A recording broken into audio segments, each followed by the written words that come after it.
오늘 함께 보실 말씀은 고린도전서 2장 10절에서 16절까지 말씀입니다. 고린도전서 2장 10절부터 16절 한 절씩 교독할 텐데요. 제가 먼저 10절 읽도록 하겠습니다. 오직 하나님이 성령으로 이것을 우리에게 보이셨으니 성령은 모든 것 곧 하나님의 깊은 것까지도 통달하시느니라. 그와 같이 하나님의 일도 하나님의 영 외에는 아무도 알지 못하느니라. 우리가 세상의 영을 받지 아니하고 오직 하나님으로부터 온 영을 받았으니 이는 우리로 하여금 하나님께서 우리에게 은혜로 주신 것들을 알게 하려 하심이라. 우리가 이것을 말하거니와 사람의 지혜가 가르친 말로 아니하고 오직 성령께서 가르치신 것으로 하니 영적인 일은 영적인 것으로 분별하느니라. 육에 속한 사람은 하나님의 성령의 일들을 받지 아니하나니 이는 그것들이 그에게는 어리석게 보이며 또 그는 그것들을 알 수도 없나니 그러한 일은 영적으로 분별되기 때문이라. 신령한 자는 모든 것을 판단하나 자기는 아무에게도 판단을 받지 아니하느니라. 16절 함께 읽겠습니다. 누가 주의 마음을 알아서 주를 가르치겠느냐? 그러나 우리가 그리스도의 마음을 가졌느니라. 아멘. 하나님께서는 세상을 창조하시며 모든 것을 하나님이 보시기에 정말로 좋게 창조하셨습니다. 하나님의 질서에 맞게 피조물로서 하나님의 뜻에 순종하며 그 안에서 최상의 복을 누리도록 창조하셨습니다. 하나님께서는 모든 피조물을 창조하셨지만 그 중에서 우리 사람들을 가장 존귀하게 지으셨습니다. 다른 피조물에는 없는 하나님의 생기를 우리에게 직접 불어넣어 주셨고 하나님의 형상으로 우리를 지으셔서 다른 피조물들을 하나님 대신하여 대리 통치하도록 우리를 지으셨습니다. 그러나 그 질서 있고 아름다웠던 피조 세계에 질서가 깨지는 일이 발생합니다.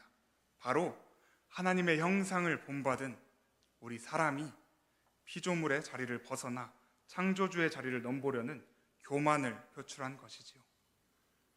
하나님이 모든 것을 주셨는데 딱 하나 먹지 말라고 직접 명령하셨던 그 선악을 알게 하는 나무의 열매를 직접 따서 먹는 불순종의 죄를 저지른 것입니다. 그 나무가 자신을 지혜롭게 할 수 있을 것만 같았고 그래서 자신을 하나님처럼 만들어 줄 수 있을 것만 같았습니다. 창세기 3장 5절에서 6절 말씀입니다. 너희가 그것을 먹는 날에는 너희 눈이 밝아져 하나님과 같이 되어 선악을 알 줄을 하나님이 아심이니라. 여자가 그 나무를 본즉 먹음직도 하고 보암직도 하고 지혜롭게 할 만큼 탐스럽기도 한 나무인지라. 그래서 그 열매를 따서 아담과 함께 먹었습니다. 그러나 그 일은 그들이 기대하던 일과는 정반대의 일이 벌어진 일이었습니다. 하나님이 되기는커녕 하나님과의 관계가 깨어져 버렸고 그것을 인식하게 되었습니다. 그들은 더 이상 하나님과의 관계 가운데 사랑의 관계가 아니라 죄악의 관계로 변경되어 버렸고 이제는 하나님이 두려워지기 시작했습니다. 그래서 하나님의 소리를 듣고 동산나무 사이에 숨어버렸습니다. 죄를 저지른 그 사람들은 자신의 처지를 깨달았고 자신들이 피조물로서의 위치를 잊고 절대로 닿을 수 없는 것을 탐하였다라는 것을 깨달았습니다. 그래서 다가올 하나님의 진노가 정령 죽으리라 하셨던 그 말씀이 직접적으로 다가오고 두려워하기 시작했습니다. 이러한 죄악이 들어온 이후로 모든 인류가 이러한 죄악을 답습하고 있습니다. 피조물로서의 위치를 잊고 자신이 창조주의 자리로 혹은 자신이 인식하기에 자기보다 훨씬 뛰어나다 생각하는 어떠한 피조물을 그 창조주의 자리로 올려놓으려고 하는 그러한 죄악된 습성이 계속해서 반복되고 있는 것이죠. 이 죄악은 주님이 다시 오실 그날까지 우리 사람 사이에서 계속해서 반복될 것이 분명합니다. 그렇다면 우리의 이러한 죄악을 어떻게 해결할 수 있을까요? 우리는 분명히 답을 알고 있습니다. 오직 예수 그리스도의 그 십자가의 은혜로 우리는 벗어날 수 있다는 것을, 그 안에서 은혜를 받고 구원을 받을 수 있다는 것을 알고 있습니다. 그러나 종종 그것을 잊고 살아가곤 합니다.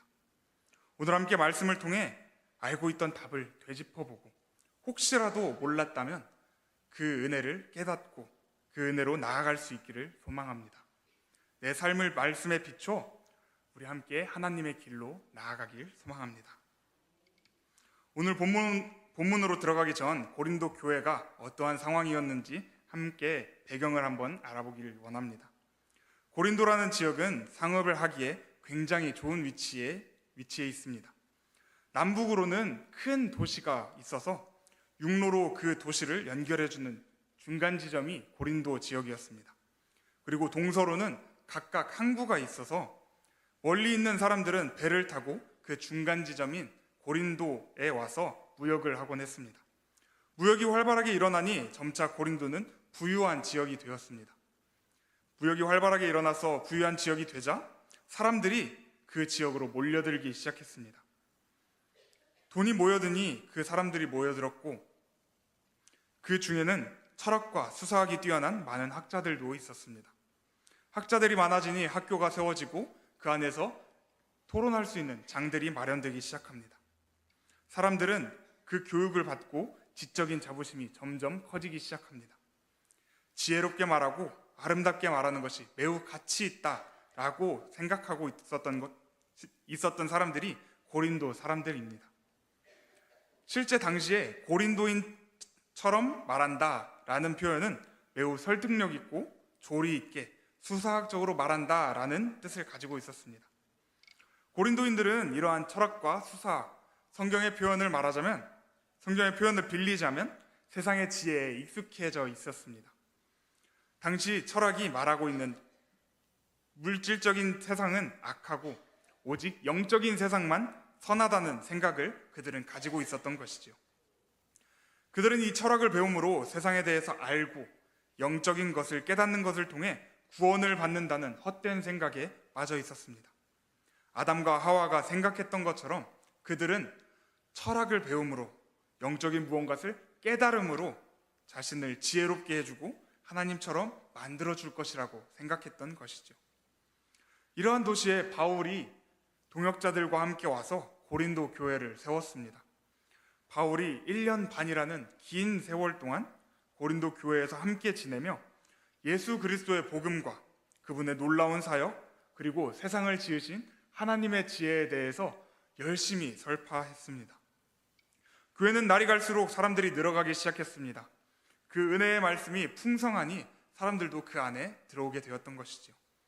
교회를 세우기에 부족함이 없는 은사들이 계속해서 부어졌고 그 안에서 그리스도를 증거하는 언변과 지식이 풍족하게 되었다고 오늘 성경은 기록하고 있습니다.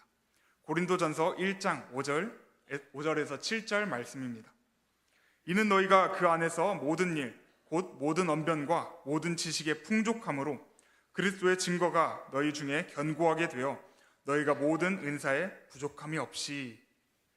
그렇게 교회가 튼튼하게 세워지고 바울은 사역을 위해 고린도 교회를 떠나왔습니다. 이후에 그의 후임 사역자로 아볼로가 들어와서 그들에게 말씀을 더욱더 논리 있고 조리 있게 정말로 살아있는 말씀으로 그들에게 가르치게 되었죠. 시간이 지나서 바울도 떠나게 되었고 이후에 아볼로도 떠나게 되었습니다.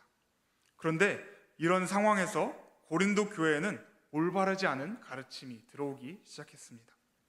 바로 고린도인들이 선호하였던 그 철학, 즉 물질은 악하고 영은 선하다는 그 가르침이 이 교회 안에 들어오기 시작한 것이었습니다. 그것을 기독교적인 내용과 섞기 시작했습니다. 철학에 빗대어 성경의 가르침들 중에서 올바르지 않다고 생각하는 것들은 빼버리거나 조금 수정하거나 아니면 자기들이 생각하기에 합리적이고 이해할 수 있겠다 싶은 것들만 남겨놓으려고 했습니다. 예를 들면 그들은 예수님이 이 땅에 완전한 인간의 육체를 입고 왔다는 것이 이해가 안 됐습니다. 그들이 생각하기에 육체는 악한 것인데, 물질적인 것은 악한 것인데 그 악한 것을 하나님이신 예수님이 입고 왔다는 게 이해가 안 됐던 거죠. 그렇기에 그들은 그 내용을 수정하기 시작합니다. 자신들이 그 수정한 내용으로 믿지 않는 이들은 혹은 그러한 가르침은 미련한 것이라고 생각했습니다. 그러나 우리가 알고 있듯이 그 가르침은 맞지 않습니다. 어떤 가르침이 맞겠습니까? 철학이 말하는 예수님은 육체를 입고 오지 않았다라는 그 말씀이 맞습니까? 아니면 성경이 말하는 대로 온전한 육체를 입으셨으나 죄는 없으신 분이 모든 고통과 고난을 우리를 위해 겪으시고 십자가에서 죽으셨다 말하는 성경의 가르침이 옳습니까? 바울은 이렇게 말합니다. 고린도전서 1장 18절 말씀입니다. 십자가의 도가 멸망하는 자들에게는 미련한 것이요 구원을 받는 우리에게는 하나님의 능력이라. 아멘. 진짜는 성경의 가르침입니다. 하나님의 말씀만이 우리를 구원할 수 있습니다. 세상의 지혜의 목적은 다른 데 있지 않습니다. 하나님을 높이려는 데 있지 않고요, 사람을 높이려는 데 있습니다. 사람의 지혜로 하나님을 판단할 수 있다라고 생각하는 교만이 그 세상의 지혜에는 담겨 있는 것이지요. 아담과 하와가 저질렀던 그 죄악, 자신들이 높아져 하나님의 자리를 빼앗으려는 그 의도가 그 안에 담겨 있는 것입니다. 그러나 우리가 알고 있기로 그것은 절대로 불가능합니다. 인간은 아무리 노력을 해봐도 결코 하나님의 자리에 닿을 수 없습니다. 그럼에도 사람은 죄로 말미암아 그것을 매일매일 잊어버리고 그것을 알지 못하고 다시금 죄의 손을 뻗습니다. 고린도 교회도 이를 알지 못하고 교회로 철학의 내용을 가져왔습니다. 아마도 의도적으로 교회를 해치려고 가져온 것은 아닌 것 같습니다. 그 내용은 자신들에게 익숙한 내용이었고 기독교의 내용과 잘 어울릴 수 있을 것이라 생각했기에 그것을 가져왔을 겁니다. 그러나 그 결과 교회의 상황은 어떻게 되었습니까? 분열이 일어나고 자신의 잣대로 상대방을 서로를 판단하기 시작하고 음행을 저지르고 세상 법정에 형제들을 고발하는 데 이르렀습니다. 은사의 서열을 나누어서 그 다른 은사를 받은 사람들끼리 자신의 은사가 더 높다고 영적인 서열을 과시하고 더 나아가서 부활을 믿지 않는 그러한 교회 하나라도 있으면 안 되는 큰 문제들이 여러 가지 그 교회 안에 발생하였습니다. 사람의 힘으로 무언가를 해보겠다라는 그 하나의 시도가 교회를 무너뜨리는 지경에까지 이르게 된 것입니다. 사람으로 시작하면 결코 하나님에게 도달할 수 없습니다. 하나님에 대해 온전히 알 수도 없고 하나님이 하신 일들에 대해서도 온전히 알 수 없습니다. 사람은 애초에 피조물이기에 우리가 하나님의 자리에 올라간다는 것도 하나님이 만드신 세상과 세상을 통치하고 계시는 하나님의 일에 대해 완전히 안다는 것도 애초에 불가능한 일이라는 것이죠. 우리는 이것을 버리고 세상의 지혜를 버리고 하나님이 주시는 그 지혜를 찾으며 나아가야 합니다. 그런데 지금의 현실을 바라보면 고린도 교회의 모습과, 아니 창조 때의 아담의 모습과 참 많이 닮아 있습니다. 현대 사회도 그러한 죄를 벗어던지지 못했기 때문입니다. 사람으로 시작해서 하나님을 대신해 보겠다는 그 죄의 생각이 당연시되고 있기 때문인 것이죠. 현대 사회에서는 인권이라는 가치 아래에서 인간의 존엄이 크게 존중받고 있습니다. 이것은 참으로 감사한 것입니다. 사람답게 살아가기 위해 그 인권이라는 이름 아래서 최소한의 교육을 받을 수 있도록 전 세계적으로 의무 교육이 시행되고 있기도 합니다. 이러한 배움을 통해 사람들은 사회에서 살아가는 데 필요한 기초 지식을, 기초 능력을 키우고 스스로 선택할 수 있는 자유의 폭을 넓히며 사고를 길러 자신과 세상을 이해하는 힘을 기르게 됩니다. 이러한 교육은 너무나도 귀한 것이고 너무나도 좋은 것입니다. 그러나 그 배움과 인권이라는 내용 안에는 애석하게도 하나님에 대한 이해는 빠져 있습니다. 하나님을 제외하여 버렸기에 인간은 세계에서 최고의 위치에 있을 수 있다라고 이야기합니다. 세상은 배움을 통해 사람을 더욱 높이고 사람을 존엄하게 만들려고 노력합니다. 이러한 배움과 인권의 내면에는 사람이 지혜로워져서 하나님의 위치를 위협하려는 죄된 목적이 숨어 있는 것이지요. 분명히 현재 세상에서 배우는 것은 대다수가 하나님이 지으신 창조 세계, 피조 세계를 배우고 알아가는 것입니다. 그러나 그 안에서 하나님을 빼버리는 아이러니한 상황이 일어나고 있는 것이죠. 이러한 결과는 고린도 교회에서 보았던 것처럼 멸망의 길로 끝나게 될 것이 분명합니다. 데살로니가 후서 1장 8절과 9절에서는 이렇게 이야기하고 있습니다. 하나님을 모르는 자들과 우리 주 예수의 복음에 복종하지 않는 자들에게 형벌을 내리시리니 이런 자들은 주의 얼굴과 그의 힘의 영광을 떠나 영원한 멸망의 형벌을 받으리로다. 그렇다면 우리는 대체 어떻게 해야 하는 걸까요? 어떻게 하면 이 죄악된 현실에서 죄악되지 않는 방향으로 생각하고 나로부터 시작하지 않고 하나님으로부터 시작할 수 있는 것일까요? 어떻게 하면 우리의 힘으로는 온전히 알 수 없는 하나님에 대해서 알아가고 그 안에서 올바른 삶을 살아낼 수 있는 것일까요? 함께 오늘 말씀인 고린도전서 1장 25절을 읽어보도록 하겠습니다. 함께 읽겠습니다. 시작. 하나님의 어리석음이 사람보다 지혜롭고 하나님의 약하심이 사람보다 강하니라. 아멘. 우리는 먼저 우리가 결코 하나님보다 지혜롭지 못하다는 것을 인식해야 합니다. 아무리 지혜로워지려고 애를 쓰고 배워도 우리는 결코 창조주가 될 수 없다는 것을 먼저 인정하고 나아가야 합니다. 우리는 그분의 지혜에 맞서서 결코 이길 수 없습니다. 하나님의 지혜는 매우 뛰어납니다. 그분은 이 세상의 모든 것을 만드셨습니다. 그리고 우리가 서로를 볼 수 있는 것도 하나님이 빛을 만들어 주셨기에, 그리고 우리의 눈을 하나님께서 세밀하고 아름답게 만들어 주셨기에 우리가 서로를 바라보고 세상을 바라보고 그런 것들을 누리면서 살아갈 수 있는 것입니다. 우리가 숨을 쉬고요, 우리가 물을 마시고, 목이 좀 말랐습니다. 물을 마시고 가족들과 시간을 보내기도 하고 편안하게 잠을 취할 수도 있는 것이 다 하나님의 놀라운 지혜로 이 세상을 완벽하게 지어주셨기 때문에 가능한 것입니다. 그리고 하나님께서 그 모든 것들을 지금도 통치하고 계시고 인도하여 주시기에 우리가 그것을 할 수 있는 것입니다. 더 나아가서 하나님의 지혜는요, 그분을 믿는 모든 자들을 구원해 주십니다. 그런데 그 모습이 세상이 보기에는 미련해 보입니다. 앞서 읽어보았던 고린도전서 1장 18절 말씀을 다시 함께 읽어보도록 하겠습니다. 시작. 십자가의 도가 멸망하는 자들에게는 미련한 것이요 구원을 받는 우리에게는 하나님의 능력이라. 아멘. 십자가는 그 당시에 실패의 상징이었습니다. 보통 정치범들, 황제에게 대항하였다가 실패한 자들이 이 십자가 형틀에 못 박혀서 죽었습니다. 세상은 예수가 진짜 메시아였다면, 우리를 구원할 이였다면 십자가에 매달릴 것이 아니라 이를 이기었어야 한다라고 생각합니다.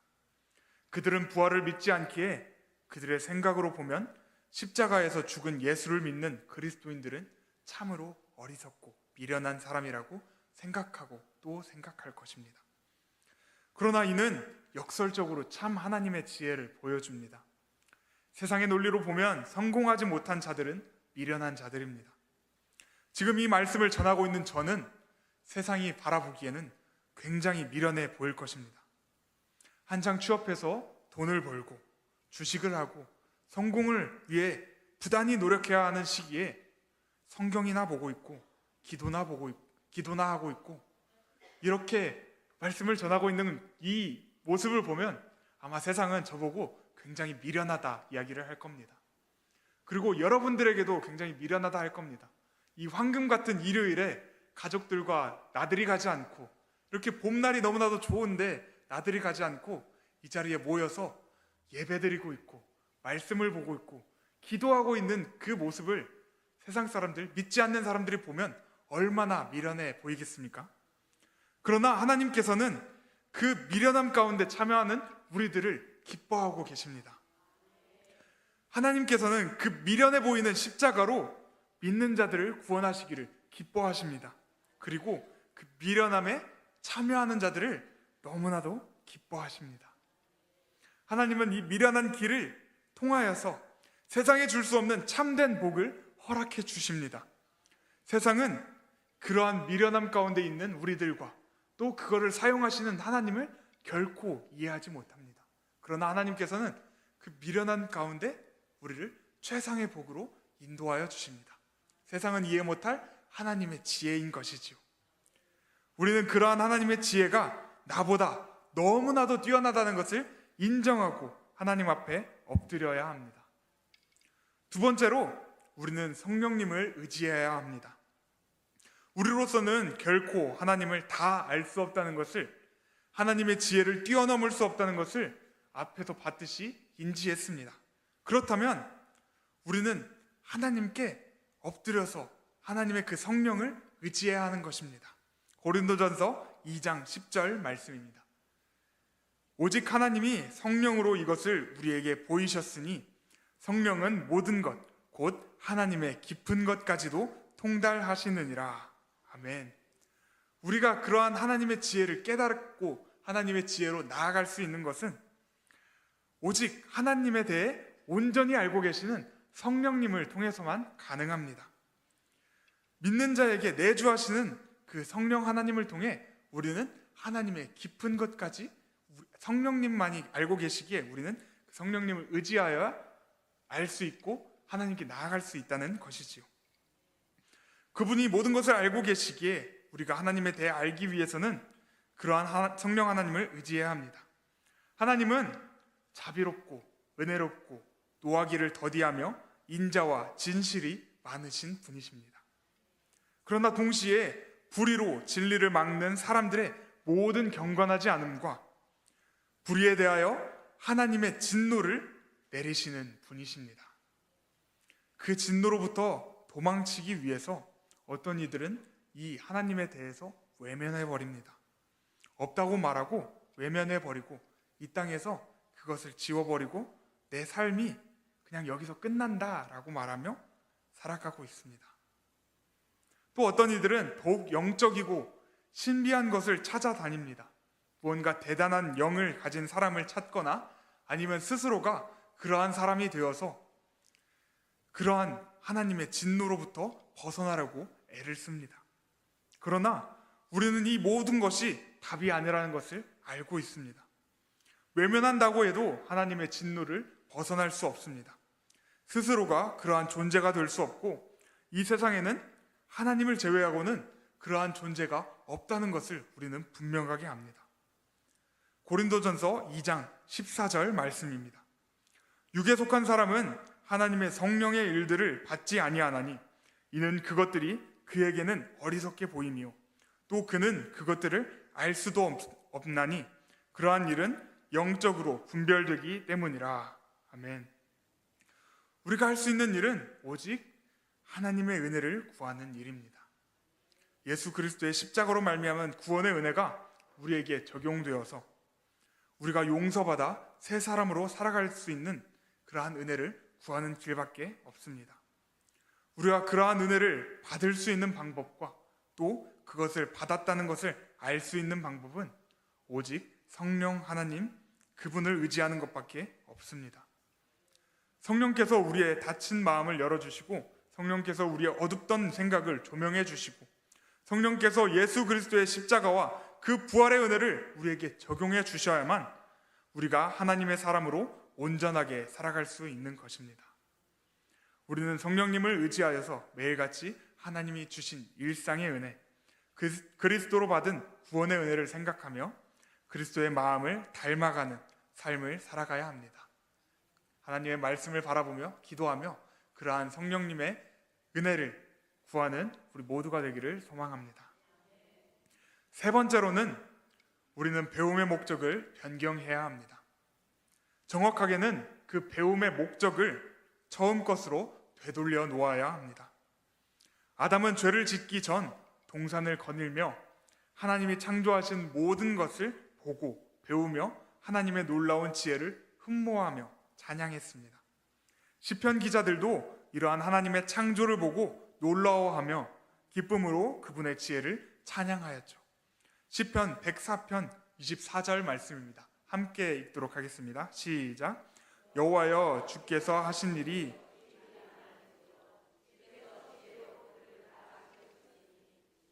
지으신 것들이 땅에 가득하니이다. 아멘. 세상은 배움을 가지고 자기를 과시하고 자신의 성공을 바라고 결국은 하나님 없이 홀로 살 수 있다라는 그 교만으로 바꾸어 놓으려고 합니다. 그러나 처음 배움의 목적은 하나님의 계심을 확신하는 것이었고 자기 교만을 꺾고 하나님을 높이며 하나님을 예배하는 것이었습니다. 우리가 무언가를 배우고 세상에 살아가면서 경험적으로 배우는 그 모든 것의 원래 목적은 하나님이 살아계심을 느끼고 하나님이 이러한 분이시구나, 이 모든 것을 창조하시고 우리 가운데 함께 하시는 분이시구나 하는 걸 배워서 하나님을 찬양하는 것이라는 것이죠. 또한 그러한 하나님의 은혜를 받았다는 것을 성령을 통해 인지하고 그러한 은혜를 받은 그리스도인은 어떻게 살아가야 하는지를 배워서 남들에게 올바른 삶을 우리의 삶으로 나타내며 보이는 것이 배움의 실제 목적이었습니다. 우리는 이 배움의 목적을 회복해야 합니다. 나를 높이기 위한 도구가 아닌 하나님을 높이기 위한 도구가 우리가 배워나가는 것입니다. 그렇게 우리는 이 안에서도 성령님을 의지해야 합니다. 세상에는 하나님을 끌어내리려는 그러한 지식이 참으로 많기 때문입니다. 우리는 말씀을 통해 일하시는 성령님을 의지해서 말씀을 기준으로 세상을 분별하며 살아가야 합니다. 우리로 하여금 우리를 높이도록 만드는 세상의 지혜를 무너뜨리고 우리는 그리스도에게 복종하며 살아가야 합니다. 고린도후서 10장 5절 말씀입니다. 하나님 아는 것을 대적하여 높아진 것을 다 무너뜨리고 모든 생각을 사로잡아 그리스도에게 복종하게 하니. 아멘. 이것이 우리가 가져야 하는 배움의 목적입니다. 하나님보다 높아지려는 그 어떤 것도 다 무너뜨리고 오직 하나님만 경배하는 그리스도에게 복종하는 순종의 마음을 가지는 것이 우리가 배우는 목적입니다. 성령님은 말씀을 조명하셔서 우리가 그러한 그리스도의 마음을 가지고 그리스도에게 복종하고 순종하며 하나님을 높이도록 도와주십니다. 고린도전서 2장 16절 말씀입니다. 누가 주의 마음을 알아서 주를 가르치겠느냐? 그러나 우리가 그리스도의 마음을 가졌느니라. 아멘. 우리는 이러한 성령의 도우심을 받아서 배움의 목적을 회복하고 세상을 향한 그리스도의 마음을 실천하고 하나님을 찬양하며 세상이 하나님의 복을 알 수 있도록 일해야 합니다. 하나님께서 원하시는 배움의 목적이, 하나님께서 처음 창조하셨던 그 배움의 목적이 그러한 하나님을 찬양하고 하나님을 우리의 삶으로 나타내는 것이기에 우리는 그 목적을 회복하며 성령님을 의지하여서 끝까지 그리스도의 삶을 살아내야 한다는 것이지요. 말씀을 정리하겠습니다. 하나님은 세상을 선하게 창조하셨지만 인간의 죄로 인해 우리는 그 선함을 잃어버렸습니다. 그 안에서 배움의 목적도 바꾸어 아담이 처음 지었던 죄를 계속해서 답습하며 자신을 높이려 하는 어리석음에 빠졌습니다. 세상을 통해서 보고 배우는 것을 통해서 하나님을 높여야 하는데 죄로 말미암아서 우리는 그 하나님의 자리에 우리를 놓으려고 하는 그 교만의 죄, 그 죄성을 가지고 계속해서 배워나갔다는 것입니다. 그러나 성령님은 우리를 붙잡아 주십니다. 하나님의 모든 것을 아시는 그 성령님께서 우리를 그리스도 예수 안에서 살아갈 수 있도록 도와주십니다. 그 은혜를 기억하도록 우리를 인도하여 주십니다. 우리는 그러한 성령님을 의지해야 합니다. 우리는 우리가 피조물임을 인지하고 하나님 앞에 납작 엎드려야 합니다. 정말로 하나님께서 우리에게 베풀어 주신 그 모든 것이 선하다는 것을 기억하고 하나님이 그러한 선함 가운데 우리를 인도하여 주시고 지금도 사랑해 주시며 그 안에서 하나님을 높이도록 우리를 이 자리 가운데 놓았다는 것을 기억하며 살아가야 합니다. 세상의 모든 것을 배워나갈 때 정말로 하나님을 그러한 목적을 가지고 살아갈 때 하나님을 높일 수 있을 것입니다. 우리는 그리스도 예수 안에서 배워나가야 합니다. 그렇지 않으면 하나님을 높일 수 없습니다. 하나님을 찬양할 수 없습니다. 우리가 배우는 목적은 하나님을 찬양하고 하나님을 높이기 위함입니다. 그리스도 예수 안에 있을 수 있는 것은 오직 성령을 의지할 때, 그럴 때만 가능합니다. 그러니 한 주간 이러한 말씀을 기억하시고 말씀과 기도에 집중하셔서 정말로 우리의 배움의 목적을 회복하고 성령님을 의지하고 우리의 피조물됨을 기억하면서 하나님이 원하시는 그 자리에 우리가 자리하여서 하나님을 높일 수 있는 우리 모두가 되길 소망합니다. 한 주간 동안 그러한 말씀과 기도 가운데 하나님을 바라보고 하나님을 기억하고 또 나의 그 자리를 기억하면서 하나님을 높일 수 있는 한 주간이 되시기를 정말로 소망하고 기도하겠습니다. 함께 기도하겠습니다. 하나님 아버지 감사합니다. 저에게 은혜를 허락하여 주셔서 주의 말씀 가운데 배움의 목적을 다시 한번 회복하게 하시니 감사합니다. 하나님, 우리의 죄로 말미암아서 우리가 많은 것들을 배우고 나아가는데 그것을 활용하여 나를 높이고자 하는 마음들이 너무나도 많았음을 고백합니다. 하나님, 저희 그 죄성을 용서하여 주시고 그리스도 안에서 회복되어서 하나님을 높이고 하나님을 찬양하는 우리 모두가 될 수 있도록 주께서 이끌어 주시옵소서. 성령 하나님께서 하나님을 알게 하여 주시고 그 하나님을 알을 통하여서 또 우리를 바라보게 하여 주시고 우리의 낮아짐을 기억하고 하나님을 높일 수 있는 우리 되길의 모든 성도님들 될 수 있도록 주께서 이끌어 주시옵소서. 감사합니다. 예수님의 이름으로 기도합니다.